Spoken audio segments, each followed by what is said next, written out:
こんにちは。スピリチュアルで夢実現を提唱するスピリアルアカデミーザ・ガイハウスオーストラリアの海運先生術師新海真希です。今日のテーマは7月31日に逆行を開始するお羊座のカイロンのお話です。この日に金星も蟹座へと移動していって、よりこのテーマを強くしていきます。まず今回のこの動画ですけれども、カイロンについての神話的なお話を少し、そして、天体としての役割を少し、そしてお羊座のカイロンの、テーマもお話しして、そして最後にこの逆行中、私たち共通のテーマと12星座別の向き合うテーマまで全部お話ししますので、ぜひ最後までご覧ください。そして改めてこの動画にたどり着いていただいてありがとうございます。オーストラリア・シドニーからクリスタルショップとスピリアルアカデミーを経営しながらこの YouTube を上げております。この YouTube を上げるようになって日本からたくさんセッションオンラインお申し込みが来たり、実際に会いに来ていただいたり、もう本当に楽しいことがたくさん起こっていて、つながりに感謝しております。ぜひ皆さんも今回気に入ったら何かアクションを起こしていただいて、いいねボタン。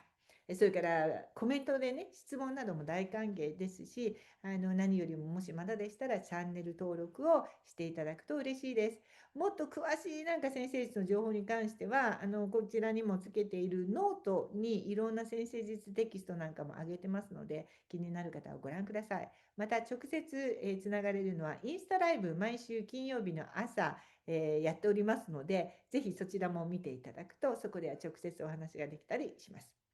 では、続きです。と思います。で、このカイロン、キロンっていうふうにも言うことがありますね。英語では割とカイロンということの方が多いんですけど、日本だとキロンと読む人も多いかもしれません。どちらでも、お好きな方でいいと思うんですけれども、これまで何度も何度も実はこのカイロンっていうのは英語で Wounded Healer、傷ついたヒーラーというあだ名がついているぐらいの神様で、この傷ついたヒーラーについてはこの動画でもたくさんお話をさせていただいております。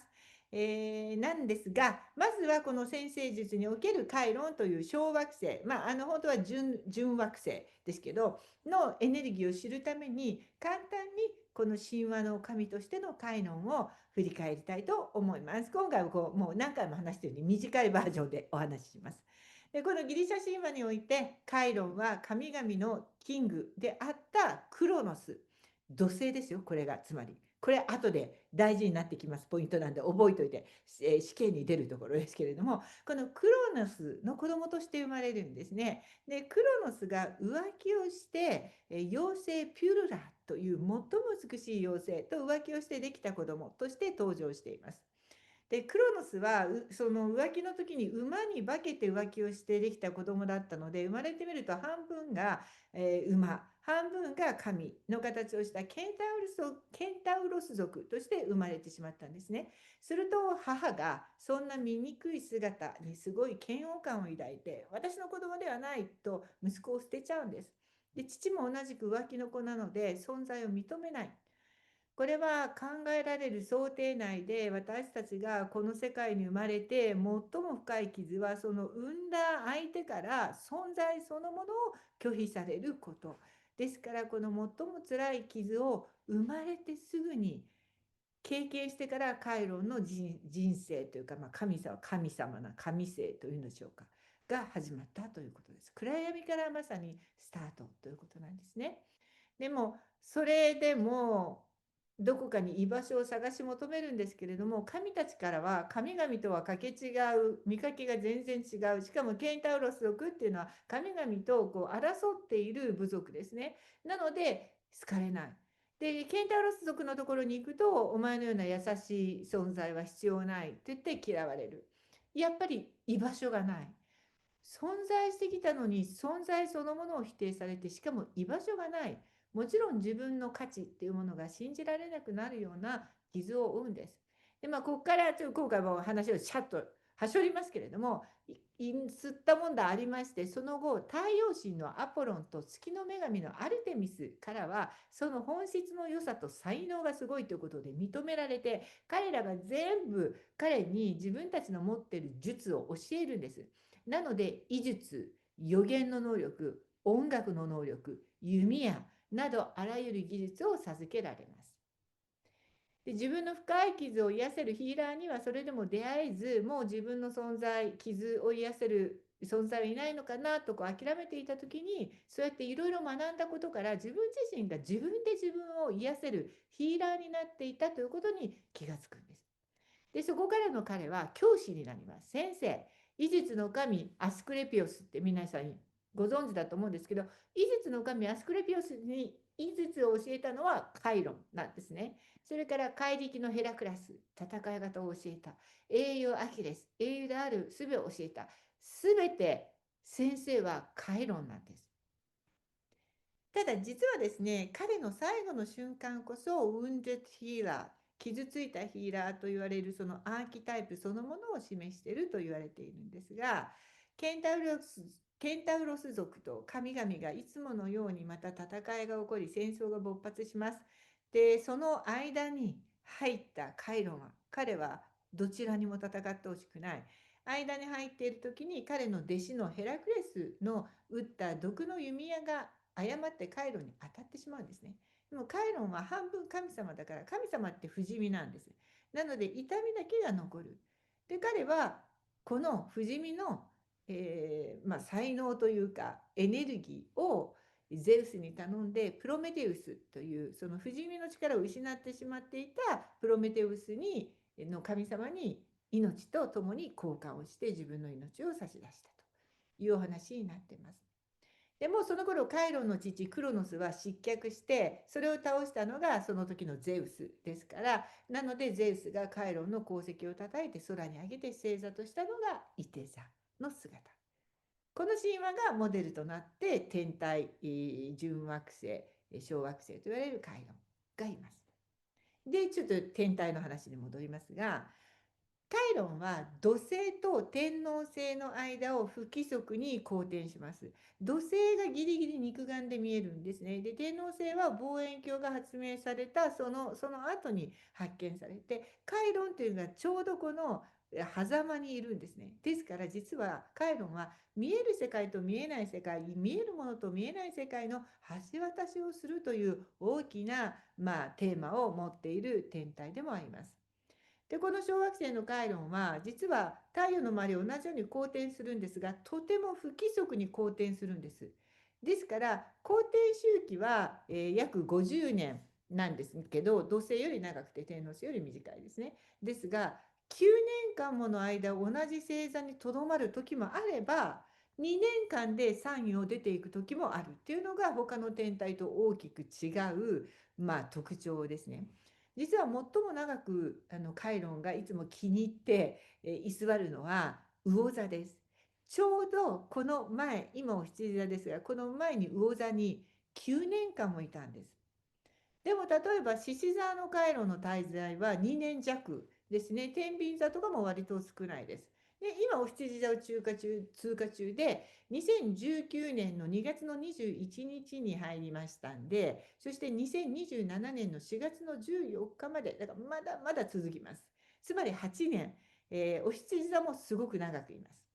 だから天秤座や獅子座っていうのは外に向かうエネルギー、外に向かって発信する、目立ちたいね、調和を取りたいというエネルギーの場所はあんまり関係ないんで、ささっと通っていって、見えない世界、内面、精神性、宇宙とのつながりに関わる魚座とか、自分の存在そのものの価値を見つめる、それこそカイロンが一生通してやったものです。生まれた後同時に存在を否定されたカイロンにとって、お羊座のカイロンというのは非常に非常に大切な場所である方はここで分かりますね。だから8年も滞在するということです。だから本当にこういう宇宙の天体の動きってよくできていると思います。ちゃんと計算して獅子座2年でいいよ、カイロンは。でもお羊座8年いいよね、みたいになんかこう神様が計画したとしか思えないなと思います。これが私が先生術大好きな理由です。で、先ほど見えないものと見えるものの架け橋と言いましたけど、まさに占星術でも魚座からお羊座っていうのがそのシフトをする場所ですから、ですからこの流れは非常に大切だということです。で、このさっき話した神話からもわかるように、カイロンっていうのは自己意識の始まりであるお羊座にあるときに、私たち共通のテーマ、もう2019年からね、だから始まっているテーマは、振り返ってみても、ああ、なるほどと思う方が多いと思うんですけれども、自分自身の傷と向き合うことです。大事なポイントは、他人の傷じゃない、人の傷を一生懸命癒そうってする人結構いるんです。自分、傷がだらだら流れているのに。外から見ていると分かるね。まず自分の傷治療すればみたいな。だからそれじゃなくて、みんな自分に集中よっていうところにいることは確かです。で、もう一つその大事なテーマは、傷を癒して慰められるっていうことで治癒していけばいいなっていう生優しいものでもありません。お羊座の回論はその先を目指しています。自分自身が自分自身の傷を光に変えるヒーローになりなさいということを求めています。だからこれが皆さん今やらなきゃいけないこと。そして自分自身を癒すときにそれが結局他者、他人、アドラーズを癒すことにつながるんだなということへの気づきでもあります。だから自分を癒していれば自分を助けていればいいんです。自分を愛する人は世界を愛する人になります。っていうこういうすごくシンプルな宇宙の方程式を実感していく8年間です。お羊座にカイロンがいるこの8年間、私たちは今共通でその学びをしています。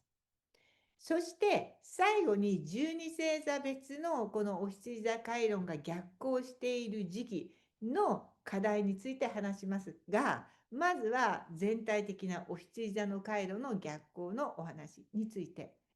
2025年7月30日、逆行を開始します。そして巡行に戻るのは来年2026年の1月の2日ですから、もうこの2025年後半はカイロンはずっとお羊座で逆行しています。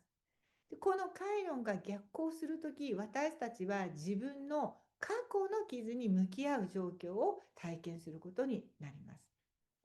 カイロンの傷っていうのは、いろんな傷が先生術上にはあって、いろんな感じ点から傷が見れるんですが、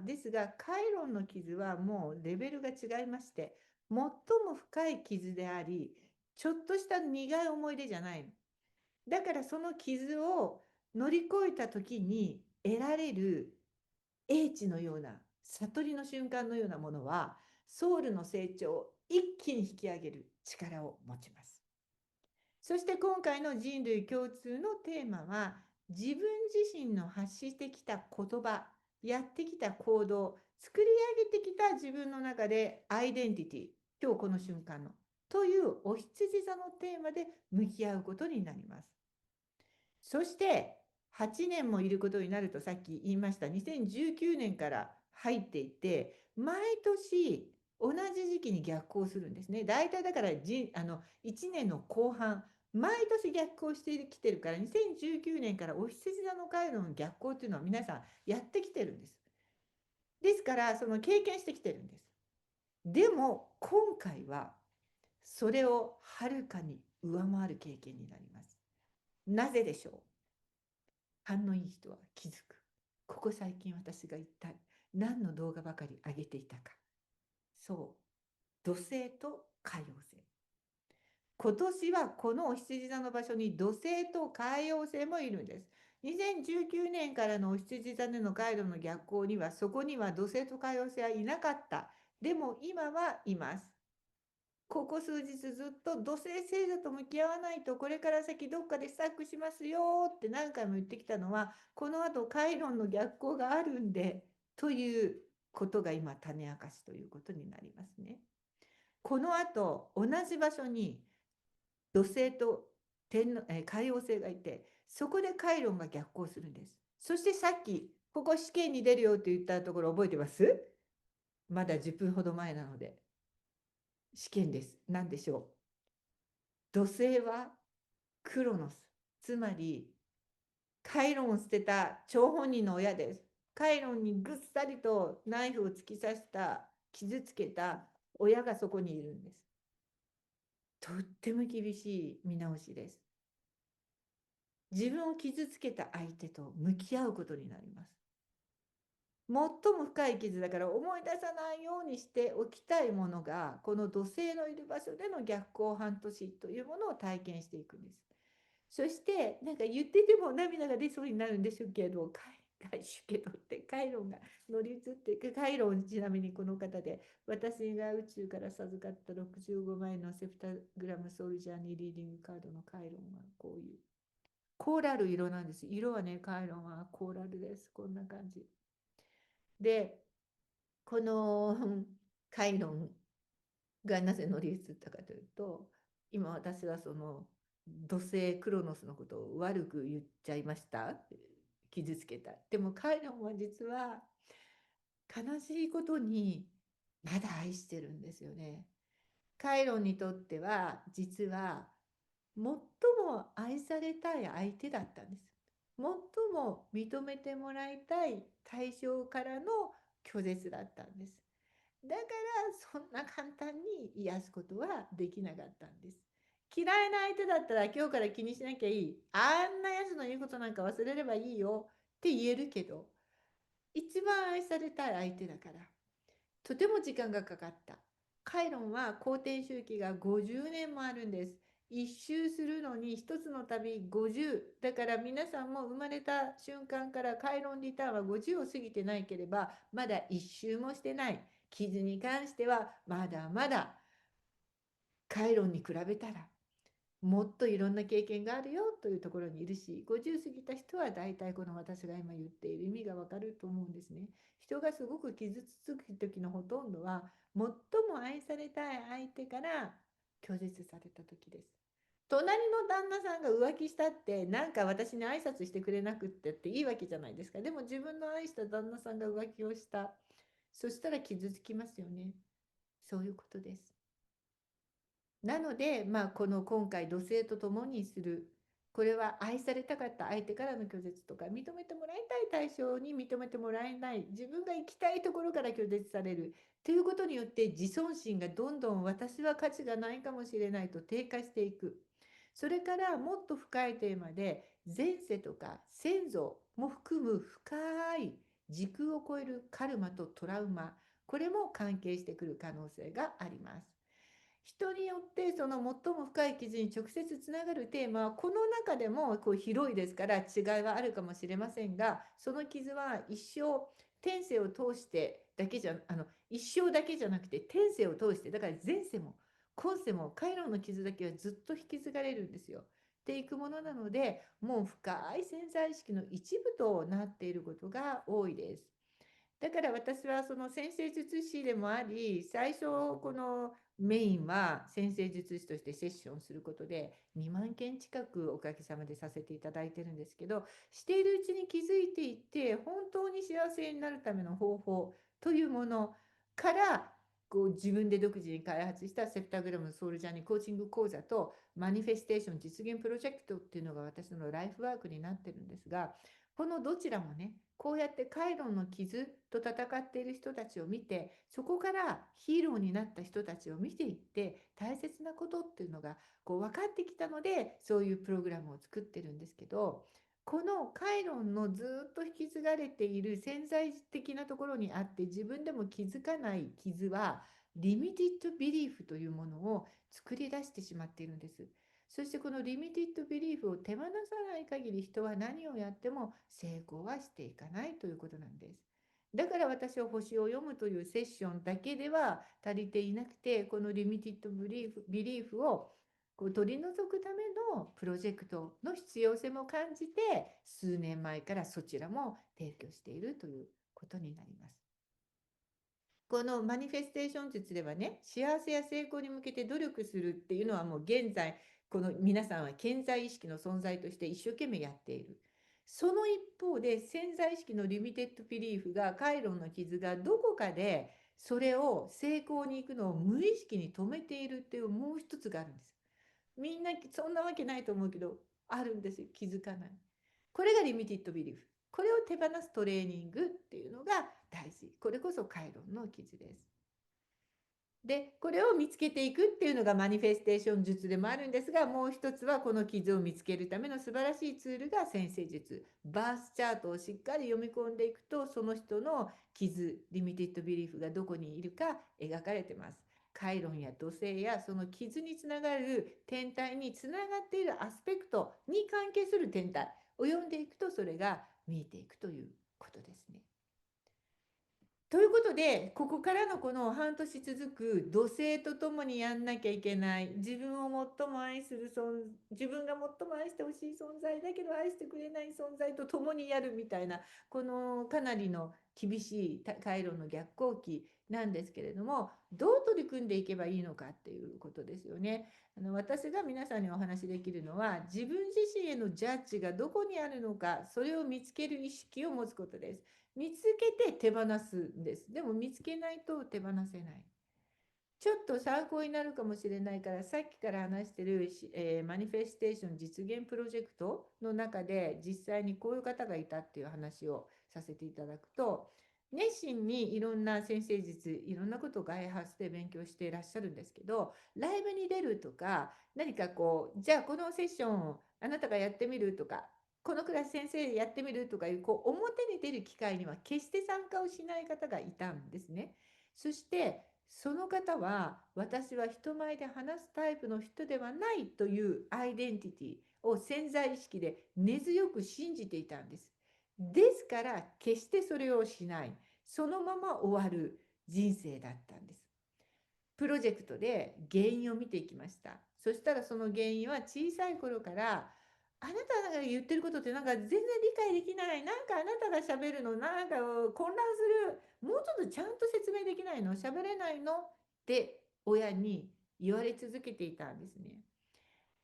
例えば兄弟がとても上手に話す人でとかの場合は、そうやってつい言われていることもあります。お姉ちゃんははっきりしっかりはきはき喋るのにとか。その結果彼女は自分の内側に、私が人前で話すと周りを混乱させる、だからやらない方がいいっていうリミテッドビリーフを大事に育ててきてしまったんです。だからいろんなことを習っていい線に行って、さあじゃあお客さん来てもらうためにはね、私もだからよくみんなをライブに引っ張り出してるのはここで宣伝すればっていう思いからなんですけど、やっぱりみんなが見てくれてるところで話す必要がありますが、そこを永遠閉ざしているので、習うだけで終わってしまうということを繰り返していたんです。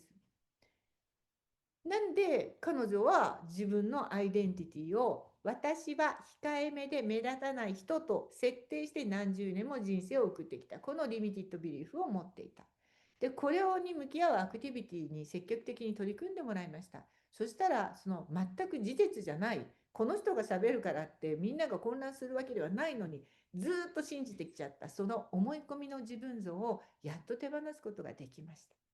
頭で思っても、いくら言葉で手放しますって言っても根強いから、潜在意識から引き剥がすってすごく難しいんです。だからこれは伴奏が必要かもしれませんが、そして私は自分が学び経験したことを他者に伝えることが喜びの人、これが喜びですよ、自分のっていう新しいアイデンティティを作りました。そしてそれを潜在意識に上書きしました。そしたら新しい人生のスタートを切ることができた。やっと潜在意識と顕在意識が二人三脚を始めた瞬間でした。今回のお羊座の土星先生と共に行う逆行中は、こんなような例えばにね、あったような取り組みをすることで、本当の皆さんのアイデンティティがやっと誕生していくんじゃないかと思います。向き合い始めると最初はちょっと息苦しく感じるかもしれませんけれども、この古傷はこの後勲章へと変容していきます。傷じゃなかったんです。ここにあったのは勲章なんですよ。今回はチャンスタイム。何回も言いますが、土星がいますから一緒に。土星と一緒にやるんで、ものすごい手っ取り早く原因となってたものから根本的に手放せるので、絶対これはもうチャンスタイムです。で、土星と回路も同じ場所にいるっていうのはすごい稀で、これさっき言ったように不規則に動くんで、回路の場合はちゃんと計算できないけど、まあ60年に以上に1回のことですから、この次だともう遅いでしょっていうことです。と、ただもう一回チャンスがありまして、今のようにみんな共通でもらっている傷を克服して勲章に変えるチャンスとは別に個人的なタイミングで1回あります。それは開論リターンです。つまり50歳ぐらいの時、私はもうとっくに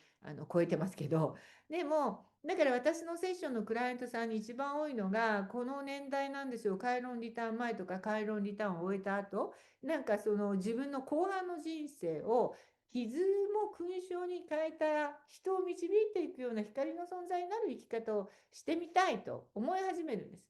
で、そうしたければ、自分の回論と向き合う必要がどこかにあります。その瞬間から新しいアイデンティティが確立され始めます。ということです。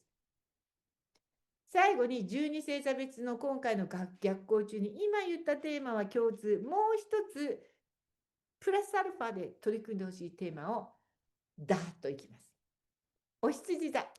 これ太陽星座です。お羊座。過度に攻撃的な他者への言動、あるいはそういう攻撃的な言動がよく受ける傾向にあるか、どちらかのパターンがありますが、そのようなアプローチに対してあなた自身が対応してきた、その過去を見つめ直してみてください。お牛座、家族から受け継いだもの、潜在的に持っている隠れた人生のなんか繰り返すパターン、自分自身の自尊心に関わる感情のテーマを見つめ直す時です。双子座、社交的な場所におけるコミュニケーションの傷に向き合う時です。真のつながりを構築したくても、過去の負の経験、思い出がリミテッドビリーフを作っているかもしれません。これ私双子座なんで言っていてもぐさぐさくるんですけど、自慢することじゃないんですけど、私は本当に友達が本当にずっといなくて、もう圧倒的に少なくて、もうずっとちっちゃい時から友達を自分で作るということは本当にできなくて、まさにあのそこにもう一回向き合うのかっていう感じなんですけど、誰か友達になってくださいっていう感じでもありますが、でもそんな私がですよ、本当にこのセプタグラムが降りてきてからこれを始めるって言ったら、それなんか私も広める役目をしたいですっていう方たちがこう世界中にいて、そして今つながってる、これはもう友達を超える同志っていうものを手に入れちゃった。だからなんかこの日のためだったのかなというふうに思っております。蟹座、あなたの野心からの言動に関しての傷との向き合いの時です。野心。ね、見つめたくないですね。そんなものないように見たいんですが、でも野心からやってきた言動に対して過去を振り返ってください。単に物質的な成功ではなくて、あなたの魂の向かう先を見ることの大切さと向き合う時です。獅子座、自己表現と承認欲求に対する傷に対応する時です。クリエイティブでポジティブなアイデア、自身の喜びに正直な行動、これは獅子座は割とできるんですが、それなのに、それだったら全部うまくいくはずなのに、逆に批判されたり失敗した経験があると思うんですね。それと向き合ってください。その時は多分自我から始まっていたクリエイティブでポジティブなアイデアはなくて、自我から生まれたアイデアだったということですね。乙女座、自己批判の傾向との向き合いが必須です。時に現れる自分自身への急に来る自信のなさ、弱さをまず許してください。許した上で向き合う必要があります。自分で自分を裁く人が人から裁かれる人になる。これを乙女座の方にはプレゼントしたいと思います。天秤座、人間関係や社交に才能を持つ天秤座ですが、そんなあなたでもそのテーマで経験した傷、後悔していること、繰り返す負のパターンと向き合う時です。さそり座、根深い恐れやコントロールしたりされることの問題に向き合う時です。それから職場で隠れた傷が表面化する可能性があります。逃げずに向き合うことが大切です。いて座、あなた自身が自分の生き様、お母さんだったら子育てだったり、社会人だったら仕事の在り方を通して見せる生き様と成長していくっていうことに対して向き合う時です。ヤギ座、深く受け継がれている家族的なこと、DNA 的なパターンの中にある傷と向き合う必要が出てくる時です。受け継ぐものとそうでないものを見極めていくかもしれませんね。家系的なパターンっていう問題も出てきます。水亀座、集団における独自の役割や関わり方に関する傷と向き合う時です。人とのコミュニケーションにおいて過去の後悔にも向き合う時です。魚座、自己犠牲に関する精神的な傷、自己価値と自尊心のテーマでの見直しの時、以上です。この逆行期間は、あなたの存在の根本的な部分、最も深い部分にまで到達する可能性があることを忘れずに、土星が一緒にいますから。そしてこれはネガティブな経験ではないっていうことを最後に、これ最初に言ったんで、もう忘れて今の話で、しんどそう、ネガティブなことを後悔ってなっちゃってる人がいるんで、もう一回言いますけど、そうじゃなくて、傷は過去です。今じゃない。それをちゃんとアンカーとして持って向き合うんですよ。今じゃない。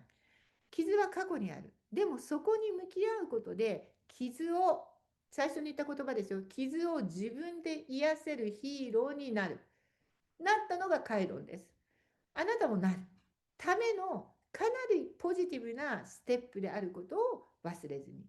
いつももっと時間がかかることが土星がいるので、現実的な先生が横にいますから、いつもよりものすごく効率よく早く成長できます。このテーマと向き合った皆さんは、このテーマで次は他者を導く人、ヒーローになるということです。最後に、ではこのセプタグラムソウルジャーリーディングの、これも宇宙からいただいたカードから今見ている皆さんにカイロンからのメッセージをお伝えしたいと思います。ウンデッドヒーラーカイロンさんはあなたに今何を知ってほしいのか。新世紀科学の五芒星のカードが出てしまいました。これはまさに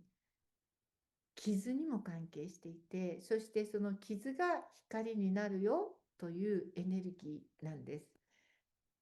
よく私はクリスタルショップも経営してますので、クリスタルのお話をしました。ここにいつも私が握ってる回路もありますが、